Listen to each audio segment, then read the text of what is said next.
జగిత్యాల జిల్లా మల్యాల మండలం మల్యాల కేంద్రం నుంచి జగిత్యాలకు వెళ్లే రహదారిలో వరద కాలువ వద్ద అదుపు తప్పి ఓ కారు టిఎస్ 21E5734 అనే నెంబర్ గల బ్రీజా కారు అదుపు తప్పి వరద కాలువలో పడ్డ దృశ్యాలు మనం ఇప్పటివరకు చూసాము. గత 3 రోజుల క్రితం ఈ కారు అనేది వరద కాలువలో పడి ఇప్పుడు ఈ రోజు ఉదయం నుంచి తేలాడుతున్న సమయంలో స్థానికులు చూసి పోలీసులకు సమాచారం ఇవ్వడంతో హుటాహుటిన స్థానిక పోలీసులు ఇక్కడికి చేరుకొని ఈ కారు అనేది వరద కాలువ నుంచి బయటకు తీశారు. అందులో ఒక వ్యక్తి ప్రయాణిస్తూ రమణారెడ్డి అనే సుద్దపల్లి గ్రామానికి చెందిన వ్యక్తి అందులో కారులోనే మృతి చెందినట్లు మనకు తెలుస్తుంది. ఇక్కడ ప్రస్తుతానికి విజువల్స్ లో చూసుకున్నట్లయితే ఇక్కడ కారు నుజ్జు అయింది.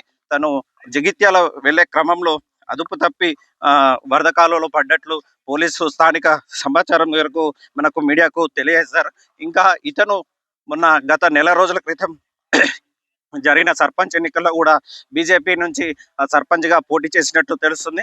ఈ క్రమంలో ఈ వరద కాలం నుంచి కారును బయటకు తీసిన అనంతరం రమణారెడ్డి యొక్క మృతదేహాన్ని పోస్ట్మార్టం నిమిత్తం జగిత్యాల ప్రభుత్వ ఆసుపత్రికి తరలించారు. ఇంకా పూర్తి దర్యాప్తు చేపట్టి కేసు నమోదు చేసుకొని అసలు ఇది ప్రమాదమా లేకపోతే ఏదైనా జరిగిందా అనే కోణంలో పోలీసులు ఎంక్వైరీ చేస్తామని చెప్పేసి సిఐ రవికుమార్ మనకు ఇప్పటి వరకు మీడియాకు తెలియజేశారు. ఈ తిరుమణి రమణారెడ్డి సుద్దపల్లి గ్రామస్తుడు, పెగడపల్లి మండలము. ఇతడు 18వ తారీఖు ఇంట్లో నుంచి మిస్ అయిందని 19వ తారీఖు సాయంత్రం వచ్చి పెగడపల్లి పోలీస్ స్టేషన్లో కంప్లైంట్ చేస్తే మనం ప్రాథమికంగా దాన్ని మిస్సింగ్ కేసు కింద కేసు రిజిస్టర్ చేసి అప్పటి నుంచి మనం దర్యాప్తు జరుగుతుంది. దీంట్లో భాగంగా నియర్ బై సీసీటీవీ ఫుటేజెస్, ఆ కాల్ డీటెయిల్స్ అన్ని వెరిఫై చేసినాము. దాంట్లో ఎటువంటి క్లూస్ రాలేదు. అయితే సీసీటీవీ ఫుటేజ్ చెక్ చేస్తున్నప్పుడు ఏంటంటే మాకు ఏరియా దాటి బయటికి పోయినట్టు కారు కొంత ప్రాథమికంగా తెలిసింది. దాంతోపాటు ఇదే ఏరియాలో సెర్చ్ చేస్తున్నాము. తేలియాడుతుంది అనే ఇన్ఫర్మేషన్ మేరకు మార్నింగ్ నుంచి దీంట్లో సెర్చ్ చేసి ఆ కారు బయటికి తీసి చూడగా ఆ కారు ఆ రమణదే అని, దాంట్లో పాటు అతడు చనిపోయి ఉన్నాడని మేము బయటికి తీసినాము.